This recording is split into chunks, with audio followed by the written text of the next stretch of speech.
नमस्कार, मैं हूं आपके साथ नेहा शर्मा और आप देख रहे हैं हमारा विशेष कार्यक्रम आध्यात्मिक ज्ञान चर्चा।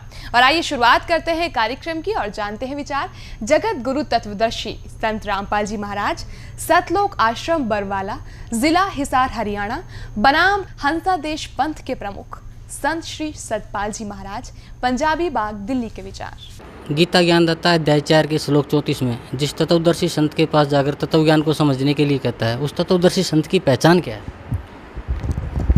तत्वदर्शी महापुरुष जो श्रोत्रिय ब्रह्मनिष्ठ हो, उनकी पहचान ये है कि जैसे आपने देखा होगा सूर्य है और आप कहें जी सूर्य की क्या पहचान है, तो सूर्य जब चमकेगा तो सारे संसार को दिखेगा।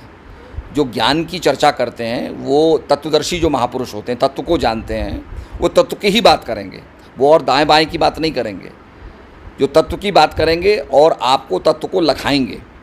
तो श्रोत्रिय ब्रह्मनिष्ठ महापुरुष जो होते हैं वो शास्त्रों के आधार पर, शास्त्रों द्वारा प्रमाणित, और वो तत्व दर्शन कराएंगे ताकि आपको उसका अनुभव हो। जैसे मैं आपके मुंह में, मैं आपको चीनी के बारे में बहुत कुछ कहता रहूं, पर आपको मिठास का अनुभव नहीं होगा। पर जब आपकी जिह्वा पर जब चीनी रखी जाएगी तो आपको मिठास का अनुभव हो जाएगा, फिर मुझे कहने की ज़रूरत नहीं है। ऐसे ही तत्वदर्शी महापुरुष जो होते हैं, जब उस शब्द का ज्ञान कराते हैं, उस तत्व का दर्शन कराते हैं, तो फिर कहने की ज़रूरत नहीं होती। तभी कहा गया है, कहा सुनी की है नहीं, देखा देखी बात, दुल्हा दुल्हन मिल पड़े फीकी पड़ी बारात। तो संसार की बारात फीकी हो जाती है और आत्मा परमात्मा का योग स्थापित हो जाता है। जो दीक्षा आप देते हैं वो आपको अपने गुरु से मिली है या खुद से आप दीक्षा देते हैं अपने भक्तों को? हमारे सदगुरु से मिली, हमारी गुरु परंपरा में, संत परंपरा में गुरु से मिली। महाराज जी, जब पूजा की विधि बताते हैं, श्रीमद् भागवत गीता में ये वर्णित है, ये चीज़ क्या? ये मैंने इसलिए आपको श्रोत्रिय ब्रह्मनिष्ठ कहा कि शास्त्रों के आधार पर, जो शास्त्रों में लिखा है उसके आधार पर सद्गुरु ज्ञान देते हैं, शास्त्रों द्वारा प्रतिपादित, इसलिए उनको श्रोत्रिय ब्रह्मनिष्ठ कहते हैं। अभी आपने सुने हंसादेश पंथ के प्रमुख संत श्री सतपाल जी महाराज, पंजाबी बाग, दिल्ली के विचार। और आइए अब जानते हैं जगत गुरु तत्वदर्शी संत रामपाल जी महाराज, सतलोक आश्रम बरवाला, जिला हिसार हरियाणा के विचार।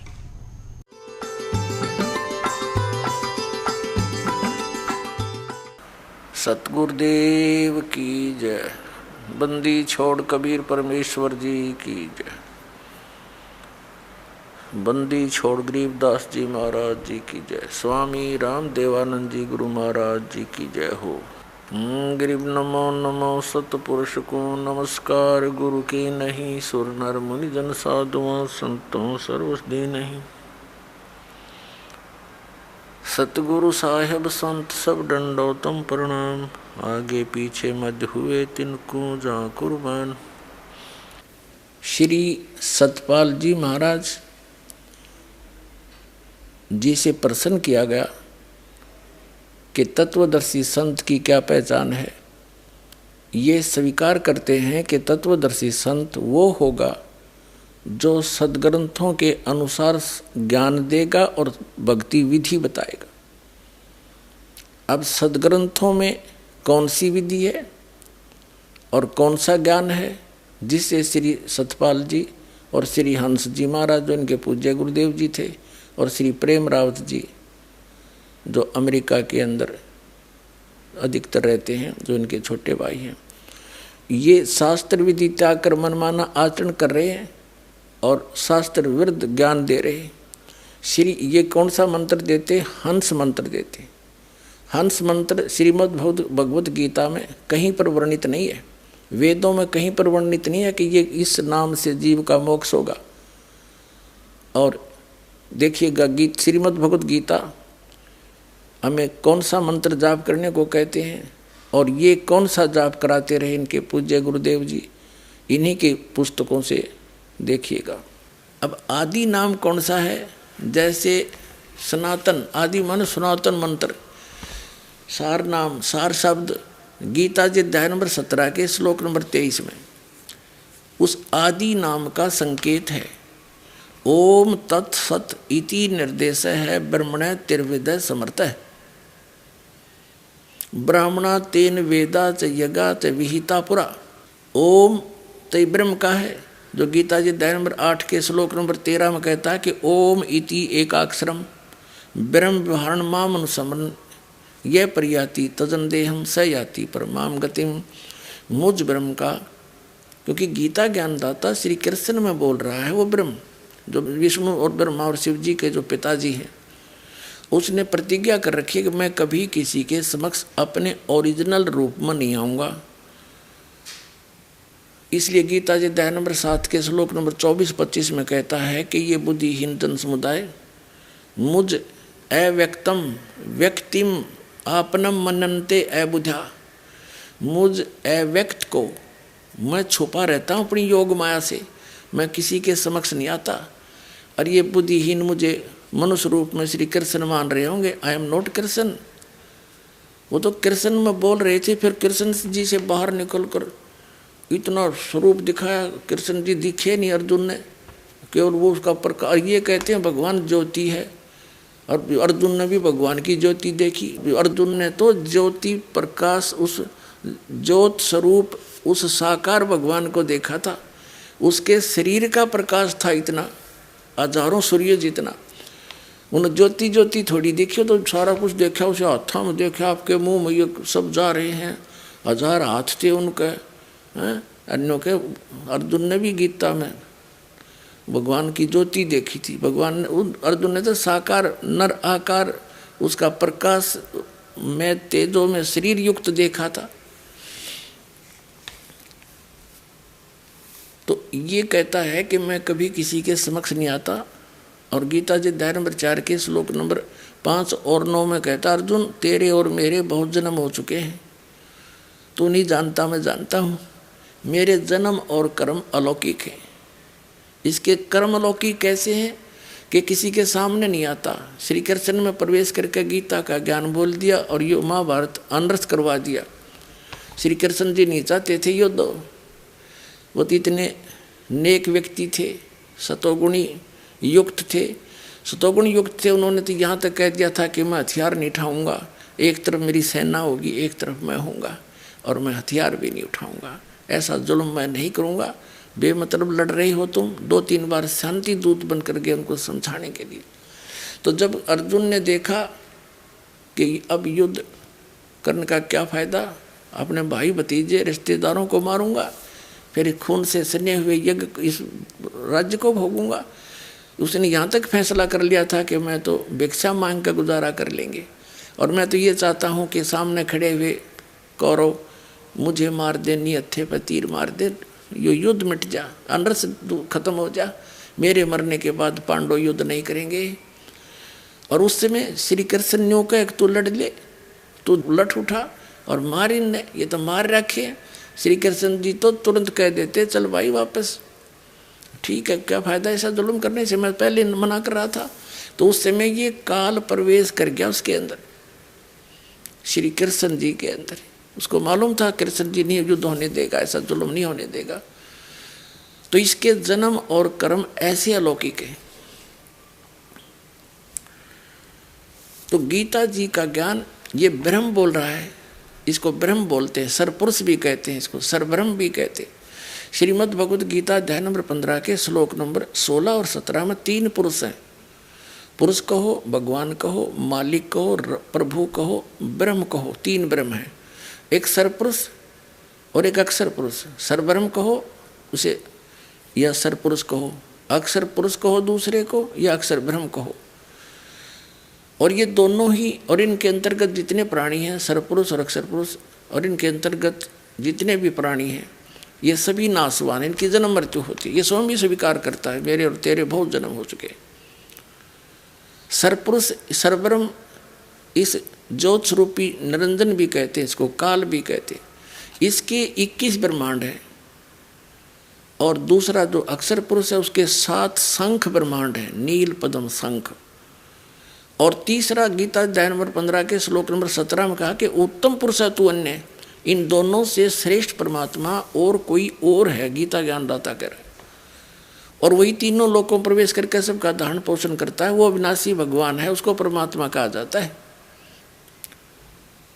तो यहाँ जो गीता अध्याय नंबर 8 के श्लोक नंबर 13 में गीता ज्ञानदाता कहता है मुझ ब्रह्म का, क्योंकि वो श्री कृष्ण में बोल रहा है प्रवेश करके, मुझ ब्रह्म का केवल एक वो मंत्र है, नथिंग एल्स। पूरी गीता जी में दूसरे मंत्र जाप करने का कोई प्रावधान नहीं है, संकेत नहीं है। तो वो तो है ब्रह्म का, सरपुरुष का। और ब्रह्म की साधना से, ओम जाप करने से ब्रह्मलोक प्राप्ति होती है। गीता अध्याय नंबर 8 के श्लोक नंबर 16 में कहा कि ब्रह्मलोक पर्यंत भी वहाँ गए हुए प्राणी भी फिर पुनर्जन्म में आते हैं। यानी ये पूर्ण रूप से मोक्ष नहीं हुआ, परम शांति प्राप्त नहीं हो सकती जब तक जन्म मृत्यु कंप्लीटली नहीं समाप्त होगी। उसके लिए गीता ज्ञानदाता कहता है 18वें अध्याय के 62वें श्लोक में कि अर्जुन तू सर्वभाव से उस परमेश्वर की शरण में जा, उसकी कृपा से तू परम शांति को और सनातन परम धाम को प्राप्त होगा। और उसके लिए उसने ऑप्शन बता दिया कि तत्वदर्शी संतों की खोज कर ले, उसके कंप्लीट ज्ञान को, संपूर्ण ज्ञान को और संपूर्ण मंत्र भक्ति विधि को मैं नहीं बता सकता, ना मैं जानता। वो तत्वदर्शी संत बताओगे, उनसे खोजो, उनसे पूछो। और गीता अध्याय नंबर 15 के श्लोक नंबर 4 में कहा कि तत्वदर्शी संत की प्राप्ति के उपरांत परमेश्वर के उस परम पद की खोज करनी चाहिए जहाँ जाने के बाद साधक फिर लौटकर कभी संसार में नहीं आते। और जिस परमेश्वर ने सारे ब्रह्मांडों की रचना की है, यानी संसार रूपी वृक्ष की प्रवृत्ति जिससे विस्तार को प्राप्त हुई है, अर्थात जिसने सारे ब्रह्मांडों का विस्तार किया है, और मैं उसी की शरण में हूँ, केवल उसी की भक्ति करनी चाहिए और की नहीं। अपने भी मना कर दी उसके। अब उसके मंत्र कहाँ बताए हैं? गीता जी अध्याय नंबर 17 के श्लोक नंबर 23 में ओम तत्सत इति निर्देश है ब्रह्मण है त्रिविध समर्थ है। उस सच्चिदानंद घन ब्रह्म की, उस सच्चिदानंद घन ब्रह्म की साधना के 3 मंत्र का निर्देश है। निर्देश मीन फाइनल डिसीजन, उसमें कोई अग्रम मग्रम नहीं, ये इससे अतिरिक्त कोई मंत्र करना ही नहीं। ओम तो ये ब्रह्म का, सरपुरुष का, और तत् और सत ये सांकेतिक है। ये सत मंत्र भी कोड वर्ड है, ये दास के पास उपलब्ध है। और सत शब्द ये सार शब्द है, सार नाम, ये भी इस दास के पास, इस पृथ्वी में 21 ब्रह्मांड में किसी के पास नहीं। तो उसको आदि नाम कहते हैं, वो आदि नाम है। और कहा कि और मंत्र सब छोड़ दो, कबीर साहब कह रहे। और ये इन्होंने कबीर परमात्मा की वाणी को, अपने अज्ञान सिद्धांत, अज्ञान मंत्र को, गलत मंत्र को सिद्ध करने के लिए वाणी भी ली है, जो कि इनके मंत्र का खंडन कर रहे हैं। देखिएगा, हम पढ़ रहे हैं वही पुस्तक हंस योग प्रकाश नाम महिमा पृष्ठ 227 पर। आदि नाम पारस है, मन है मैला लो, परसत ही कंचन बया छूटा बंधन वो आदि नाम मुझ दास के पास है, इस विश्व में किसी के पास नहीं। फिर आदि नाम निज मूल है और मंत्र सब डार, कह कबीर निज नाम बिन बोड मुआ संसार। ये आदि नाम तो मूल है, बिल्कुल सबकी जड़ है, और मंत्र हैं डार, शाखा हैं। जैसे ये ओम तत्सत, ये सत जो मंत्र है तीसरा, ये परम अक्षर ब्रह्म का है, ये कोड वर्ड है, ये तो है आदि नाम, ये तो जड़ असली मंत्र है। और ओम और तत् भी सांकेतिक है, कोड वर्ड है। ये हैं शाखा, डार हैं समझो। और तो एक पेड़ का कंप्लीट ही हो, पेड़ में मूल भी हो और डार भी हो, तभी तो वो पेड़ है। डारा न काट दे तो मूल के करेगा, और मूल छोड़ दिया तो डार कहाँ से रहेंगी? तो वो कंप्लीट ही होना चाहिए, तभी लाभ होगा। ये लिखा है आदि नाम निज मूल है और मंत्र सब डार, कहे कबीर निज नाम बिन बोड मुआ संसार। यहाँ बताया कि कोटि नाम संसार में, ये हंस और ये आदि ताते मुक्ति न होए। आदि नाम जो गुप्त जप, आदि नाम जो गुप्त जाप, बूझे बिरला कोई। फिर कहे राम राम सब कोई कहे, नाम न जाने कोई, नाम चीन्हे सतगुर मिले, नाम कहावे सोए। यानी वो मंत्र है अलग, राम राम कहने से नहीं, वो 3 मंत्र का जाप राम नाम है। ओंकार निश्चय भया सो करता मत जान, और सच्चा शब्द गुरुदेव का पर्दे माहे पछाड़। वो दास बताओगा, कोड वर्ड होते हैं, वो पर्दे में दिए जाते हैं, ये दास आपको देगा। ये तीनों मंत्र कंप्लीट। इनमें से जो ओम मंत्र और साथ में तत् सांकेतिक है, ये 2 अक्षर का सतनाम बन जाता है। इनका श्वास उश्वास से जाप है। एक सोहम को अलग करके जपना महामूर्खता है। ये तो मोटरसाइकिल के 2 हिस्से भी इससे काट ले, अन्यों को ये इसको इधर ले जा, इसको इधर ले जाए, ये ओके होगी। काम बिगाड़ दिया सारा होता है। हम यहाँ पढ़ रहे हैं, ये हंस योग प्रकाश का 227 पर पढ़ रहे हैं। यहाँ आगे फिर कहा है कि जो जन हो है जो हरि रतन ले ही बिल गाए, यानी भिन्न भिन्न छानबीन करके लेगा सही जोरी होगा तो। और सोहम जप मुआ मिथ्या जन्म गवाए। आ गया इनका अंत। ये खुद हंस का, चलो इनकी बात बड़ी कर ली, सोहम कर लिया। वैसे तो ये कोई तुक नहीं, हंस का उल्टा वाला सोहम हो गया, सोहम जाप कर ले और फिर उसको ऐसे कर ले। तो परमात्मा कबीर जी की वाणी जो इन्हें समर्थन में ली है, यह इनके उस उपदेश का खंडन कर रही है इन्हीं की पुस्तक में कि सोम जब मेरे व्यर्था जन्म गंवाया। क्योंकि सोहम नाम का जाप अलग से विधि है उसकी, और ऐसे अकेला सोहम जाप करने से, 2 हिस्से करने से भी कोई लाभ नहीं।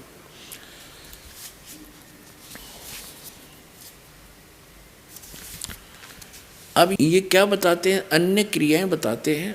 एक प्रकाश क्रिया, आंखें बंद करके प्रकाश देखे और कान बंद करके धुन सुने और जीव्या को उलट के तालू पे ला ले।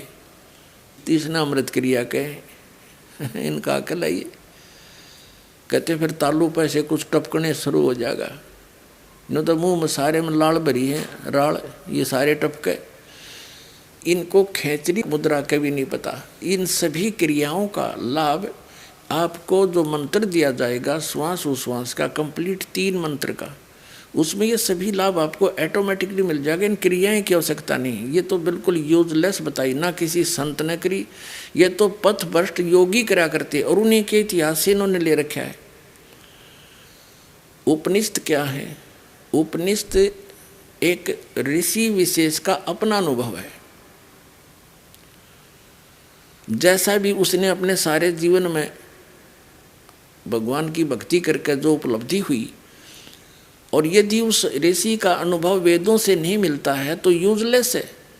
जैसे ये सत्यार्थ प्रकाश महर्षि दयानंद आर्य समाज प्रवर्तक का अनुभव है, और ये एक उपनिषद का रूप धारण कर चुका था। अगर इस दास पर परमात्मा की दया ना होती तो इसकी अपोल पाट दी, इसमें कख भी नहीं, सत्यार्थ प्रकाश सारा वेद विरुद्ध ज्ञान भरा पड़ा इसके अंदर। तो इसकी ऐसी स्थिति हो गई थी, श्रद्धालु लोगों ने वेदों को पढ़ना ही छोड़ दिया था, ये मानकर के महर्षि दयानंद वेदों का विद्वान था, और इन्होंने जो साधना की वेद अनुसार की है, और वेदों वाला ज्ञान इन्होंने सिंपल करके सत्यार्थ प्रकाश में अपना अनुभव लिख दिया। तो ये सही है। अब दास ने वेदों से तुलना करके दिखाई सत्यार्थ प्रकाश की, सारा वेद विरुद्ध ज्ञान है उसके अंदर। तो इसका समय आने पर फिर आगे प्रकरण चलाएंगे, पहले इनसे निमट लें। तो ये जो उपनिषदों से इन्होंने क्रियाएं ली हैं, ये उन ऋषियों की अपना अनुभव है जो वेद ज्ञानहीन थे, तत्व ज्ञानहीन थे, उनको वेदों का ज्ञान नहीं था, और अन्य साधना करके अपना जीवन नाश करके आने वालों के लिए वह छाप छोड़ के बना का अपना अनुभव। अब देखिएगा, ये है हंस योग प्रकाश 290 पृष्ठ पे, हम 291 पर पढ़ेंगे। यहाँ पर खेचरी मुद्रा विधि, देहांत काल में परम पद कैवल्य मोक्ष होता है। इन 4 मुक्तियों में से एक मुक्ति है। तालु छिद्र के ऊपर जीवा प्रवेश करके एक घड़ी मात्र खेचरी मुद्रा स्थित रहे, और योगी को सर्प बिच्छू आदि का विष न लगे, और बुढ़ापा रोग मृत्यु को जीत जावे। वाली पलित जो चमड़ा ढीला होकर सलोटें पड़ती हैं न होवे।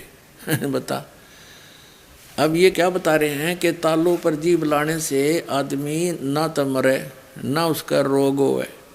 या खेचरी मुद्रा श्री हंस जी करा करते। ऐसे बुरी बीमारी हुई, घुटना में रोग हो गया और बुखार से तड़फ कर मर गए और भूत प्रवेश कर गए उस साधना से। तो खा खैया साधना।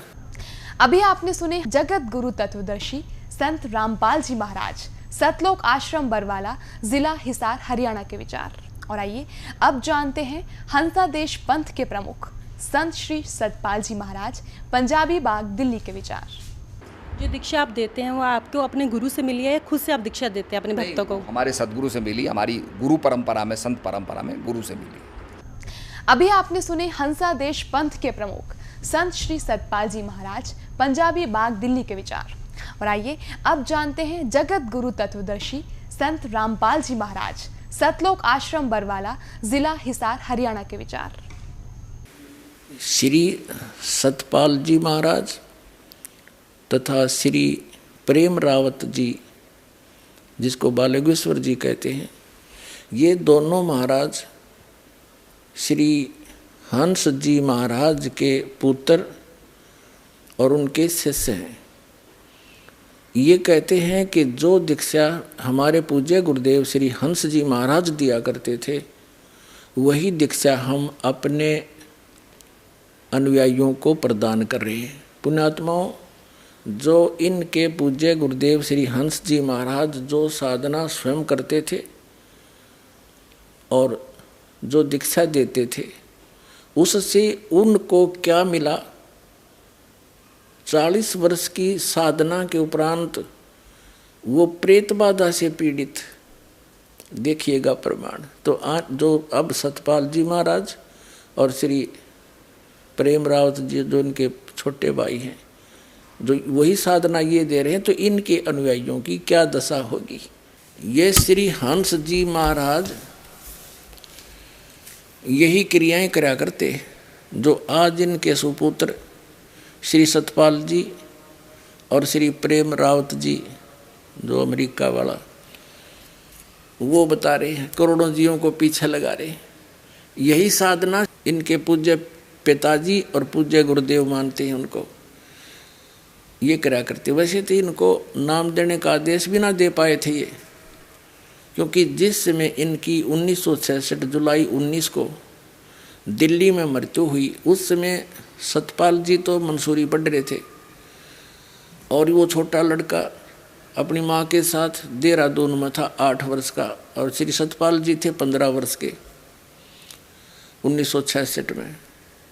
तो ये तो वहाँ मर गया, किसी से बात भी ना कर पाया, बोल भी नहीं सके था, अनबोल होकर मरा, जैसे एक भक्तिहीन प्राणी की मृत्यु होती है। मेरे पूज्य गुरुदेव जी 108-9 वर्ष के होकर शरीर त्यागा था और आराम से चारपाई पे बैठे बैठे शरीर छोड़ गए। बुखार तक नहीं हुआ उनके कभी उस समय। और मेरे दादा गुरुदेव जी थे, वह भी ऐसे ही बैठे थे, बैठे बैठे शरीर छोड़ गए, कुछ दिक्कत नहीं हुई उनको। और कबीर परमात्मा थे, सह शरीर आए थे, सह शरीर लाखों लोगों के सामने ऐसे गए थे। और भी यहाँ बहुत से भक्त ऐसे हैं जो ऐसे बात करते करते चुप ही चले जाते हैं। तो कहने का भाव ये है कि जो साधना ये कर रहे हैं, ये किसी भी काम की नहीं है। इस साधना के करने से स्वयं श्री हंस जी महाराज प्रेत बाधा से पीड़ित हुए, तो खा गया भक्ति। देखिएगा, ये पुस्तक है अमृत के कलश। ये संपादक चमनलाल टंडन, MA M.Ed, दिल्ली विश्वविद्यालय।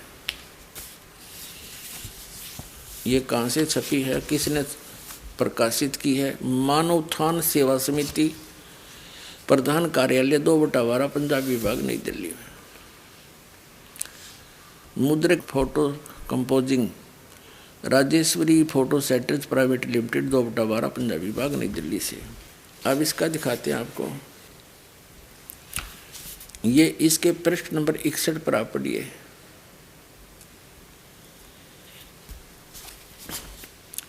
सन 1922-23 में श्री महाराज जी को उपदेश हुआ। नाम लिया इन्होंने, एक स्वरूपानंद महाराज से, नंगली वाले थे। और 1926 में गुरु महाराज ने उन्हें उपदेश देने की आज्ञा दे दी। उपदेश प्राप्त करने के पश्चात श्री महाराज जी ने गुरु महाराज की शरण में रहकर उनकी आज्ञानुकूल साधना में प्रचार में अपना जीवन को लगा दिया। उपदेश के पश्चात श्री महाराज जी ने अपने गांव के पास उत्तराखंड की तपोभूमि में कई वर्ष कठोर तप और भजन किया। मानव उत्थान सेवा समिति श्री सतपाल जी महाराज की प्रेरणा से हंस स्मृति में वहाँ एक स्मारक बनाने का फैसला कर चुकी है। अब हम ये बताना चाहते हैं, कठोर तप किया और भजन किया। क्या तप किया और कौन सा भजन किया? गीता जी अध्याय नंबर 17 के और श्लोक नंबर अभी दिखाता हूँ, क्योंकि ये रह कर एक मरना पड़ेगा, जब भी पुराना पेंट उतरेगा और तब ओरिजिनल टेकेगा। अब दिखाते हैं गीता जी अध्याय नंबर 17 में और श्लोक नंबर ये दिखाते हैं आपको। उसमें कहा, ये देखिएगा, श्रीमद् भगवद गीता, गीता प्रेस गोरखपुर से प्रकाशित है, जयदयाल गोविंद का इसके अनुवादक है। 17वें अध्याय का ये 5 से शुरू करते हैं।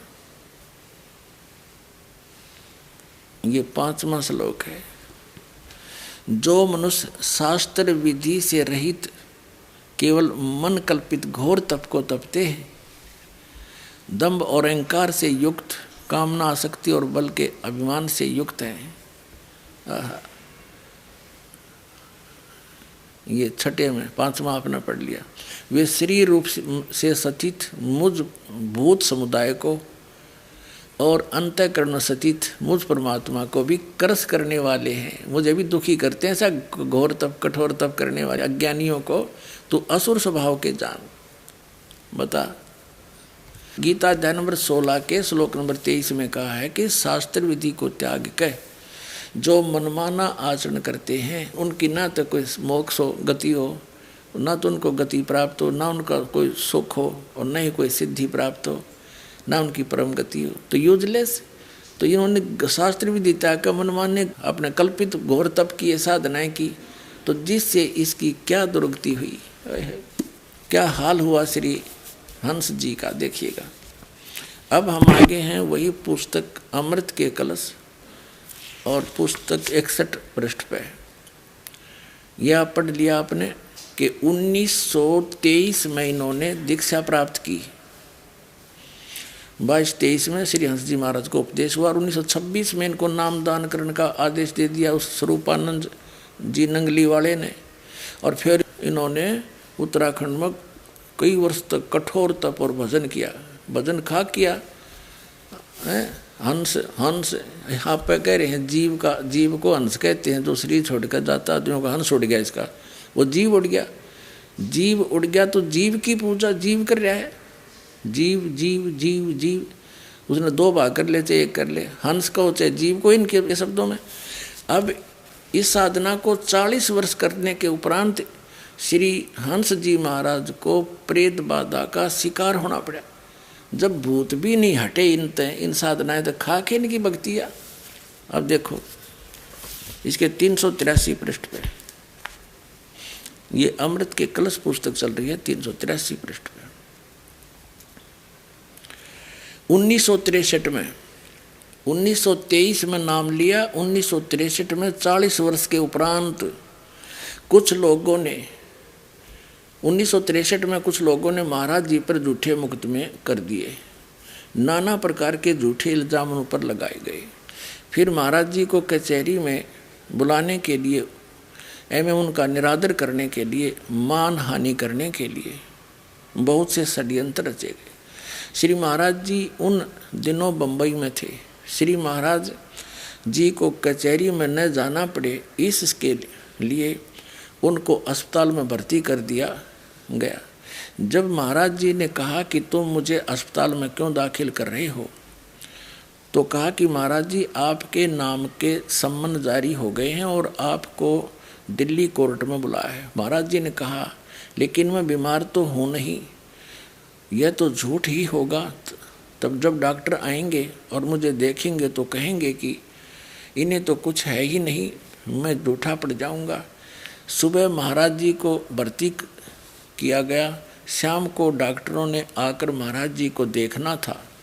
जैसे ही महाराज जी लेटे तो महात्मा रामानंद जी भी साथ ही उसी कमरे में लेट गए नीचे।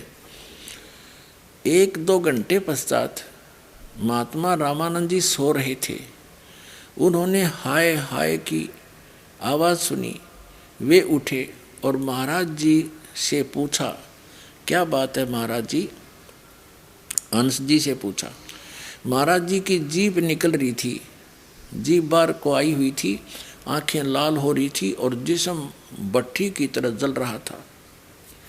महात्मा जी कहते हैं, मैं घबरा गया और भागा सिस्टर के पास गया और कहा कि महाराज जी की तबीयत अचानक खराब हो गई है। डॉक्टर आए, उन्होंने महाराज जी का तापमान देखा, 104 बुखार था। सारी रात बेचैनी में कटी। डॉक्टर से कहा कि इनको दिल्ली जाना है। अब विचार करो पुण्यात्माओं, 104 बुखार में जीभ निकला करे, उसमें भूत आ गया है और भूत बढ़ गया, लाल आँख होगी, जीभ बाहर निकल आई और हाय हाय कर रहा, तो उसमें प्रेत आ गया। देखो आगे कंप्लीट स्पष्ट हो जाएगा। अब हम 383 पर आ गए हैं। इनका तो सम्मन आया हुआ है। डॉक्टर से कहा इन्होंने दिल्ली जाना है। डॉक्टर ने कहा कि इस हालत में ये दिल्ली नहीं जा सकते। झट डॉक्टर ने एक मेडिकल सर्टिफिकेट दे दिया। महाराज जी की तबीयत लगभग 1 महीने के लिए खराब रही, वो भूत रहा 1 महीने। हम सब लोग घबरा गए। कभी कभी बुखार इतना तेज़ हो जाता था कि महाराज जी की आँखें एकदम लाल हो जाती थी। जब कुछ दिनों के बाद महाराज जी होश में आए तो महात्मा रामानंद जी ने कहा, यानी बेहोश थे हुए 1 महीने तक अचेत पड़े रहे, वो भूत लौटा रहा उसमें, वो तो इसको परेशान करा दे ही तोड़ दी इसकी बुढ़ेगी। देख हम घबरा गए। महाराज जी की आंखें एकदम लाल हो जाती थी। कुछ दिनों के बाद महाराज जी होश में आए तो महात्मा रामानंद जी ने कहा, महाराज जी आप तो अच्छे भले सो रहे थे, एकदम आपको क्या हो गया, इतनी आपकी हालत कैसे खराब हो गई? तो महाराज जी ने कहा कि जैसे मैं लेटने लगा तो मैंने कहा, हे गुरु महाराज अब मेरी लाज आपके हाथ में है। ये लोग झूठे मुकदमे बनाकर मुझे कचहरी में खड़ा करना चाहते हैं। मैं बीमार तो हूँ नहीं हूँ, ये लोग झूठा मेडिकल सर्टिफिकेट भेजेंगे तो यह तो झूठ ही होगा। बस जैसे ही यह मन में आया और मैं लेटा तो मुझे बुखार चढ़ना शुरू हो गया और उसी से आज मेरी हालत होगी। गुरु महाराज जी ने मेरी लाज रखी और सचमुच मुझे बीमार कर दिया। हम विचार करो पुण्यात्मा, गुरु महाराज स्वस्थ कराया करें कि बीमार कराया करें? इनके गुरु महाराज भी भूत बन रहे। जब इन्हें याद किया वो भूत आ बढ़िया इसमें। और जब ऐसा बुरा हाल भूत प्रेत बाधा से होता है, 1 महीने तक उसकी ब्रेन मट्टी रही, खावे न पीवे, होश में नहीं आया। आगे देखो फिर वो भूत कैसे निकाला गया, देखिएगा। गुरु महाराज ने मेरी लाज रख ली, मुझे सचमुच बीमार कर दिया। कुछ प्रेमियों ने कहा शायद लोगों ने जादू टोना कर दिया है। महाराज जी कभी कभी पीड़ा में कराते थे, हाय मैं मर गया वाह भाई वाह, देखा, हाय मैं मर गया, यानी ऐसी हालत। अरे ये न्यू कह रहे थे इस खेचरी मुद्रा करने से रोग निकट नहीं आवे, बुढ़ापा निकट नहीं आवे, सलवट नहीं पड़े शरीर में, कि आगे अड़ीवा इनकी साधना क्या आड़े अड़ीवा।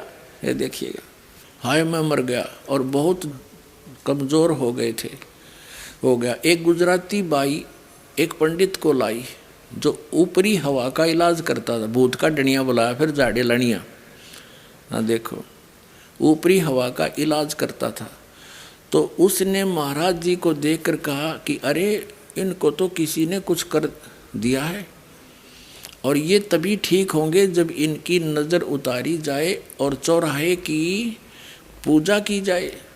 पंडित जी ने एक मंत्र बताया, जो नज़र उतारते समय बोला जाएगा। सारी सामग्री मंगाई गई और पंडित जी को उसकी दक्षिणा दे दी गई। वो झाड़ी लानी है कि वो विधि बताया गया, ऐसे कर लियो। वो विधि बता गया, ये मंत्र बोल दियो, ये ऐसे ऐसे सामग्री लाओ, मटके में घड़े में रखो और रात के 12 बजे चौराहे पर रखा यो भूत जब प्रसन्न होगा, जब इसका पीछा छोड़ेगा तुम्हारे गुरु जी का। देखो सारी सामग्री मंगाई और पंडित जी को उसकी दक्षिणा दे दी गई। और महात्मा रामानंद जी जो स्वयं ब्राह्मण परिवार के हैं, उन्होंने इस कार्य को अपने हाथों में लिया। लगभग 5-7 प्रेमी वहाँ पर थे हॉस्पिटल के कमरे में। रात के 12 बजे उस सामग्री को एक कलश में रखकर चौराहे में रखना था। रामानंद जी ने नज़र उतारने के बाद कहा कि कौन मेरे साथ चलेगा। सभी भयभीत हो रहे थे, ये चेले डर गए, भूता थे, सभी भयभीत हो रहे थे। अंत में उन्होंने डांट कर कहा, अरे डरते क्यों हो, मैं भी तो चल रहा हूँ, क्या भूत हमें खा लेगा। वो भूत का डर में थे और मटके में लेकर चले उसको। फिर अंत में उन्होंने एक दूसरे महात्मा को तैयार किया। घनघोर वर्षा हो रही थी, तेज हवा चल रही थी। जैसे ही महात्मा जी कमरे से बाहर निकले, यानी रामानंद उस गढ़े नरभूत ने लेकर, तो तेज आंधी से दरवाजे ने इतनी आवाज की और हवा के अंदर आने से महाराज जी जोर से चिल्लाए। कौन चिल्लाया? हंसराज जी चिल्लाए। वो रामानंद ठाकर भूत ने लेकर चलिया। दरवाज़ा खोला, उसको एकदम बड़ाक देसी लागी, तेज हुआ था। और डोके महाराज जी चिल्लाए, हंस जी चिल्लाए, फिर किलकी मारी भूत ने। देखो जैसे ही महात्मा जी कमरे से बाहर निकले तो तेज आंधी से दरवाजे ने इतनी आवाज़ की और हवा के अंदर आने से महाराज जी यानी हंस जी भी जोर से चिल्लाए। तो रामानंद जी भी कांप उठे और डर गया, और उनका झाड़ी लानिया भी डर गया और भयभीत हो उठे। और मन में यह ख्याल आया कि फिर वापस कमरे में चलें, लेकिन फिर धैर्य बांध कर और नाम का सुमरण करते हुए, नाम खाक था तुम्हारे पास, हंस हंस, उसका भी 2 भाग करे। वे चौराहे की तरफ उस कलश को उठाए हुए चल रहे थे। दूसरे महात्मा छाता लिए हुए चल रहे थे। चौराहे में रखकर जैसा पंडित जी ने बताया था पीछे मुड़ आए। हो गया कल्याण। इस हंस जी का ये साधना करता था। ये कौन सी अभी दिखाता हूँ, जो ये सारा समुदाय करता है। आइए अब हम उन श्रद्धालुओं के अनुभव जानते हैं जो जगत गुरु तत्वदर्शी संत रामपाल जी महाराज जी से दीक्षा प्राप्त कर चुके हैं तथा उनके द्वारा बताए गए भक्ति मार्ग पर चल रहे हैं। नमस्कार सर। नमस्कार। क्या शुभ नाम है जी आप जी का? खूबीराम साहू। सर, परम संत सतगुरु रामपाल जी महाराज की शरण में आने से पहले आप कौन सी भक्ति करते थे? सतगुरु संत रामपाल के शरण में आने से पहले दामाखेड़ा वाले कबीर धर्म नगर है, उन्हीं के बताए मार्ग पर चलते थे। कबीर धर्म को ही मानते थे। सर, दामाखेड़ा से आप जुड़े हुए थे, क्या भक्ति देते थे वहाँ पे आपको? भक्ति 5 नाम देते थे जो कबीर सागर में है। वो नाम की जो महिमा है, वो नाम आदि नाम, अजर नाम, अमी नाम, यही भक्ति करने को देते थे। तो जो 5 नाम का आप सुमरण करते थे, आदि नाम, अजर नाम, अमी नाम, पातालेश्वर, संधु नाम, इन सब नामों का आप सुमरण करते थे, उस भक्ति से आपको क्या लाभ मिलता था? उस भक्ति से तो कुछ भी लाभ नहीं मिला, बल्कि और तकलीफ दिनों दिन बढ़ता ही गया। तो मेरा तो जो कुछ था वो ठीक था, मगर हमारी श्रीमती जी की तबीयत जो है अचानक ऐसा ख़राब हुआ कि जैसा कि सिकंदर बादशाह को जलन का रोग था, पूरा बदन में जलन, बस उसी प्रकार से बदन में जलन का रोग हो गया और हृदय में बहुत ज़्यादा दर्द हो गया। नींद भी नहीं आती थी तो वो बहुत बेचैन थे। तब सोचे कि अब इसका इलाज कहाँ किया जाए, किस डॉक्टर के पास। तो हृदय पर जो दर्द था तो उसके लिए हृदय रोग विशेषज्ञ के पास गए, दिखलाए तो बताया ये हृदय की गड़बड़ी के नाम से, कमजोरी के नाम से ये हो रहा है। तो ऐसा कह कर दवाई गोली दिए, मगर कुछ भी लाभ नहीं हुआ। एक बार गए फिर भी लाभ नहीं हुआ, दोबारा गए, ऐसे 4-5 बार गए, उनसे कुछ भी लाभ नहीं हुआ। तो फिर डॉक्टर फिर बदले, मगर किसी से भी कुछ लाभ नहीं हुआ। तो अंत में सोचा कि अब तो डॉक्टरों से ठीक नहीं हो रहा है। तो जिस तरह से सिकंदर बादशाह का जलन की व्याधि जो है परमेश्वर कबीर साहब के शरण में जाने से ही ठीक हुआ, तो हो सकता है इसका भी बीमारी किसी संत के जाने के चरण में जाने से ठीक हो जाएगा। ये सोच करके वो पूज्य जो गुरुदेव थे वंशाचार्य, उनके पास गए, विभिन्न साधु संतों के चरण धोते थे, चरणामृत लेते थे, मगर किसी भी प्रकार से वो दूर नहीं हुआ। तो जागरण चैनल देखते थे, तो जागरण चैनल में प्रभु यीशु का आशीर्वाद प्रार्थना केंद्र से प्रसारण आशीर्वाद प्रार्थना आता था। तो उसमें उसको देखते थे, तो उसमें जो बीमार लोग थे उनको चंगाई देने के लिए वो जो ब्रदर्स है वो साकारा करके गिरा देते थे, और गिरने के बाद उनको पूर्ण आराम मिल जाता था। तो ये हम लोग देखे टीवी में, तो भाई धर्म तो हमारा कबीर धर्म है, और ये जो देख रहे हैं वो प्रभु यीशु मसीह का धर्म है। तो यदि बीमारी उसी से ठीक हो सकता है तो चलो भाई वहीं जाएं।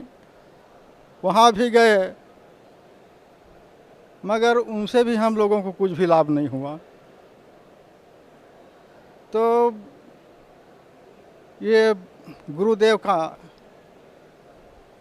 संत रामपाल जी महाराज का प्रवचन बहुत सालों से देख तो रहे थे, मगर ज्ञान गंगा नहीं मंगवाए थे। तो सोचे कि अब ज्ञान गंगा क्या है, हमारे धर्म के बारे में तो बता रहा है, ये कथा अच्छा है, मगर ज्ञान गंगा में क्या विशेष कथा है ये जानने के लिए ज्ञान गंगा नाम का पुस्तक मंगवाए। तो उसको पढ़ा तो विभिन्न प्रकार का ज्ञान प्राप्त हुआ। उस ज्ञान के साथ साथ उसमें भटके हुए भक्तों का परमेश्वर तो कैसे कैसे भटके और उनको कैसे कैसे शांति मिला, आराम मिला, ये सब जानकारी प्राप्त हुआ। तो हम सोचे कि कथा तो बहुत दिनों से सुन रहे हैं संत रामपाल जी महाराज का, तो बीमारी तो नहीं कट रहा है श्रीमती जी का, तो हो न हो यदि इसी के द्वारा कर जाए तो बहुत अच्छा है। ये सोच करके हम लोग सतलोक आश्रम बरवाला आए। तो आए, नाम लेने के बाद गुरुजी से अर्जी विनती किए कि हे गुरुदेव, ये शरीर में जलन करो, हृदय में बहुत दर्द और नींद नहीं आने, ये सब बीमारी है। डॉक्टरों से इलाज करवाया, कुछ भी आराम नहीं हुआ। साधु संतों के चरण धोए, संत महंत के, फिर भी आराम नहीं हुआ। तो गुरुजी ने आशीर्वाद देते हुए कहे कि बेटा आज से अब आराम लग जाएगा, कुछ भी तकलीफ नहीं रहेगा। उस दिन से प्रतिदिन 60 रुपये 70 रुपये की दवाई गोली खाने पर आधा एक घंटा मुश्किल से नींद पड़ता था। वो सब दवाई गोली सब बिल्कुल बंद हो गए उसी दिन से। जिस दिन आशीर्वाद दिए उस दिन से आज तक बिल्कुल बंद हो गया। तो अब यहाँ कुछ नियम है, उसकी जानकारी नहीं होने के कारण 1-2 नियम खंडित हो गया। कुछ दिन के बाद फिर दर्द शुरू हो गया। तब याद आया कि ये तो मना किए थे ऐसे ऐसे करना, किसी का प्रसाद नहीं खाना है, किसी को दहेज नहीं देना है। तो अब ये हम सोच रहे थे कि दहेज अपनी लड़की के बारे में नहीं देना है, किसी मेहमान के आग्रह है, निमंत्रण, तो चलो दे दिया जाए 10-5, ये सोचकर कुछ गिफ्ट दे देते थे। तो उसकी वजह से फिर शुरू हो गया दर्द।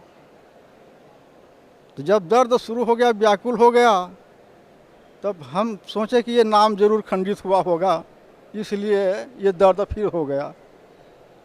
तो घरे से अर्जी विनती किए कि हे गुरुदेव, आप हमारे अपराध को क्षमा कीजिए, हमसे जरूर गलती हुआ है। ये सोचकर घर ही में अर्जी विनती की है और आने के लिए उसी दिन तैयार हुए। तो जब तैयार हुए बस आधा घंटा के अंदर ही उसका जो दर्द था वो बिल्कुल बंद हो गया, आने के नाम से ही।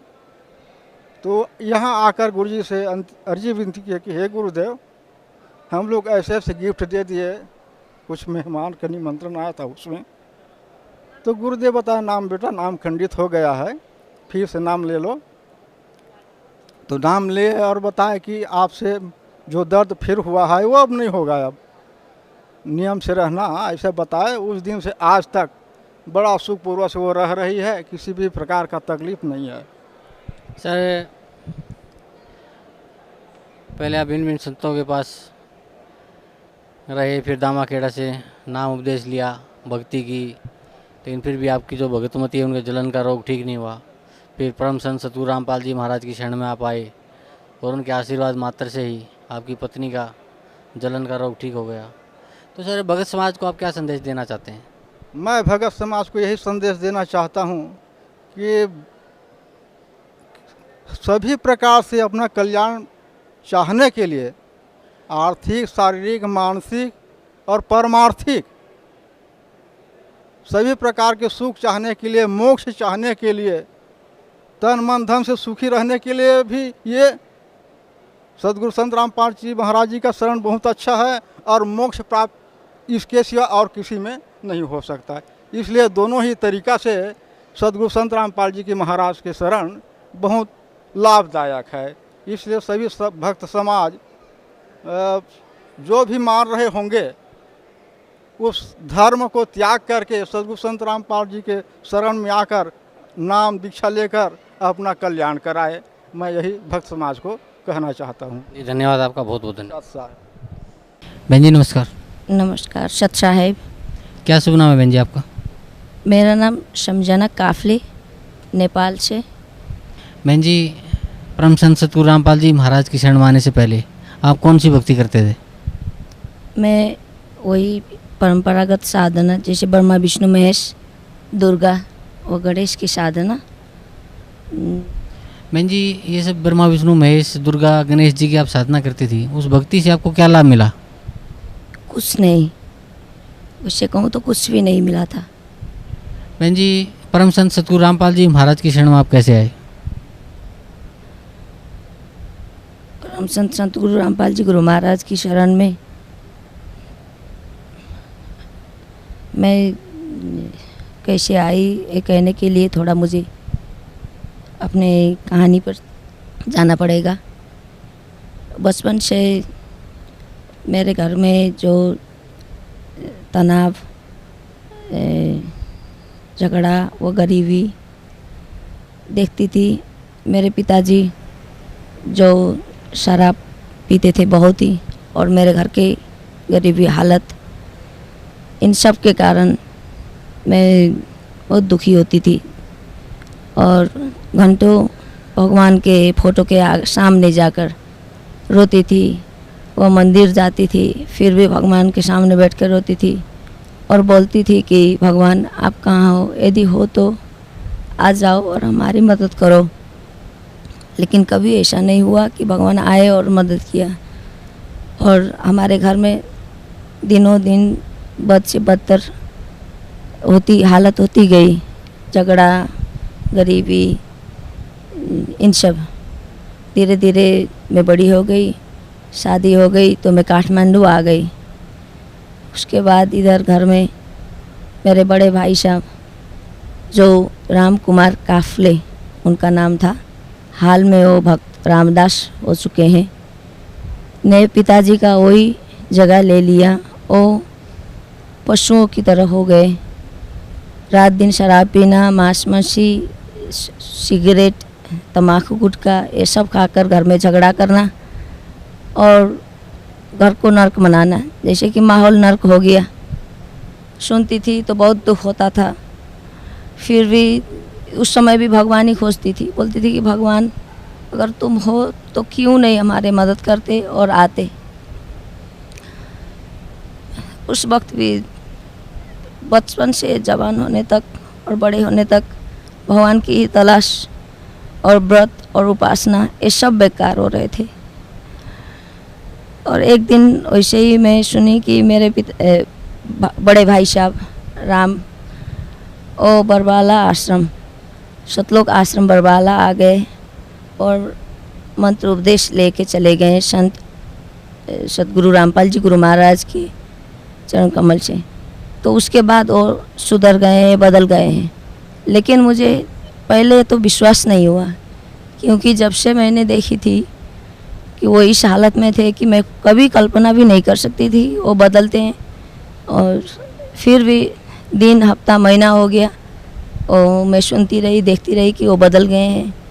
मैं विवश हो गई उनकी घर की आर्थिक हालत देख के, और उनका सुधरा हुआ हालत देखकर मुझे विवश होना पड़ा कि क्यों और कैसे हुआ, क्या हुआ। उन्होंने बोला था, जब से वो सुधर के आ गए तो हमेशा से हमें बोलने लगे कि मैं तो भटका हुआ था, अंधेरा में था, सचमुच में वहाँ परमात्मा बैठे हुए हैं, भगवान बैठे हुए हैं, उनके आशीर्वाद में शक्ति है। वो कुछ कर सकते हैं, वो कुछ भी कर सकते हैं, मुझ जैसे को सुधार सकते हैं। और तुम लोग भी जाओ, क्यों भटक रहे हो, देखो यहाँ कुछ होने वाला नहीं है, वही होगा, और कुछ कर सकता है तो वही कर सकता है। तुम लोग जाओ, देख तू तो समझती है मुझे, तू जा, ऐसे करके मुझे बोलने लगा। क्योंकि उसके बात कर कोई विश्वास नहीं करता था, बात भी वैसे ही था, उन्होंने बनाया ही वैसा था माहौल। फिर उन्होंने मुझे आध्यात्मिक ज्ञान गंगा और कुछ सीडी वो भेज दिए। तो मैं शुरू में पढ़ने लगी, देखने लगी, कुछ समझ में नहीं आया। और फिर 2 रात 13 कर देखने लगी तो कुछ समझ में आने लगा। और धीरे धीरे 5-6 बार देखने से पता चला कि कुछ बात है इसमें। तो मुझे अच्छी लगी और ऐसा लगा कि शायद वहाँ पर मुझे जाना ही चाहिए। तो मैं बरवाला आश्रम आ गई। मैंने 22 मार्च 2011 में नाम उपदेश ले लिया। पहले मेरे पति ने आके 3 महीने पहले आके नामदान ले लिया। फिर उसके 3 महीने बाद मैं और मेरे 73 साल की सास हैं, वो दोनों ने साथ में आकर नाम लिया। बहन जी, पहले आप बहुत दुखी थे, मानसिक भी, आर्थिक हालत भी ख़राब थी, घर में कलेश भी रहता था। फिर आपने परम संत सतगुरु रामपाल जी महाराज से नाम उपदेश लिया। तो जो भक्ति पूज्य गुरुदेव संत रामपाल जी महाराज ने आपको दी है, उस भक्ति से आपको क्या लाभ मिला? उस भक्ति से मिली हुई लाभ का तो मैं बयान ही नहीं कर सकती सी। सबसे पहले बात तो मेरी जो बचपन की तलाश थी कि परमात्मा भगवान कहाँ है कि नहीं है, तो कैसे आते हैं, वह कैसे मदद करते हैं। तो ये बात मेरी सही बन गई कि भगवात्मा सचमुच में हम जैसे ही हैं, इंसान के रूप में हैं, और वो एक दिन न एक दिन मिल जाते हैं। जैसे सपना, मुझे यहाँ सपना ही लगता है अभी भी कि जब मुझे परमात्मा के दर्शन हुए तो ऐसे लगा कि मैं तो देख भी नहीं पाई उनको, कि सचमुच में ऐसा ही होता है परमात्मा। उनके एक आशीर्वाद से, एक स्पर्श आशीर्वाद से ऐसे लगा, मैं पता नहीं मेरा जीवन बदल गया। मैं इंसान बनने के लायक हो गई। और घर की हालत तो मानो स्वर्ग हो गया। क्योंकि पहले उदाहरण ही मेरे लिए यही है कि मेरे राक्षस जैसे भाई साहब बदलकर इतने दयालु और इतने धार्मिक, इतने आस्थावान, इतने इंसान बन गए। और उनकी हालत आर्थिक उन्नति भी बिल्कुल ख़राब थी, तो सुधर कर बहुत अच्छी हो गई। दुकान भी छोटा सा था लेकिन उसमें इतनी आमदनी हो गई तो मुझे विवश होना पड़ा। और मुझे भी घर में जो मेरे पति को पाइल्स और पेट के कुछ शिकायत से, वो तो बिल्कुल ही यहाँ आने के आशीर्वाद के बाद ही वो आज के दिन तक कोई पता नहीं है। कुछ दवाई उन्होंने नहीं ले रखा है। और मुझे और मेरे बच्चे वैसे इन लोगों तो बिरामी की तो कुछ बात नहीं, लेकिन जो मानसिक बीमारी होती है अंदर से आत्मा में कि ऐसे कि भगवान नहीं है, कोई दिखता नहीं है, ऐसा नहीं है, लेकिन ये सब धुल गया और परमात्मा है, सचमुच में है और हमारे सामने ही है। लेकिन हम लोग पहचानते नहीं हैं और कोशिश ही नहीं करते हैं। वही मंदिर, वही पत्थर, उसी में ढूंढने की कोशिश करते हैं, सत साधना नहीं करते हैं। और लेकिन जब सतगुरु रामपाल जी गुरु महाराज के श्री चरणों में आए तब पता चला कि साधना क्या होती है और पूजा क्या होती है और भगवान क्या होती है। घर में कला नहीं है, कलेश नहीं है, झूठ नहीं है। बच्चे एक झूठ बोलने के लिए डर जाते हैं, बोलते हैं कि भगवान है, नहीं ऐसे। और जो बच्चे दिन भर TV, cartoon, film, video game देखकर नहीं थकते थे, वो आज दिन भर टीवी देखते हैं तो परमात्मा की सत्संग देखते हैं और गुनगुनाते हैं तो शब्द वाणी होते हैं उनके मुंह में। और मेरे बच्चे के भी स्कूल के परसेंटेज बढ़ गए हैं। वो लोग एग्ज़ाम छोड़ कर यहाँ आ जाते हैं और वापस जाकर मार्क्स देखते हैं, एग्ज़ाम देते हैं, फिर भी वो हाईएस्ट मार्क्स में मेरा बेटा ने भी करके दिखाया है, ये भी प्रूव है।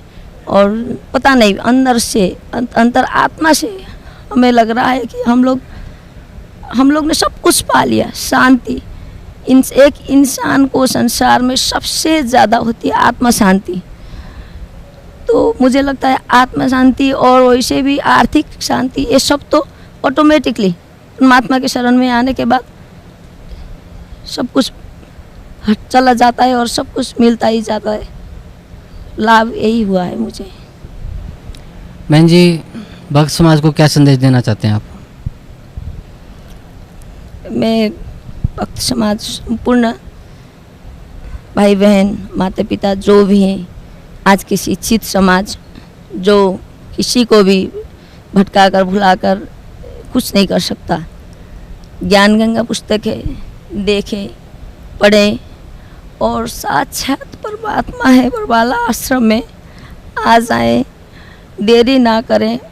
आपने आत्मकल्याण कराए, दुख, रोग, शोक, भोग ये तो ठीक होने ही होने हैं। क्यों में इसमें कोई दो मत नहीं है कि वो कुछ ना करके दिखा सके। वो चमत्कार कर सकते हैं क्योंकि वो भगवान हैं और उन्होंने कर दिखाया है। मैं अपने मुंह से नहीं कहना चाहती हूँ सब बातें, वो खुद आके देखें, समझें और अनुभव करें और अपने ज़िंदगी में लाभ उठाएं, वरना सिर्फ पछतावा के सिवा कुछ नहीं ले जाएगा। और मैं चाहती हूँ यहाँ आकर दुख, सुख, समृद्धि, आरोग्यता के साथ साथ सतलोक गमन की भी प्राप्ति करें। सच्चा है।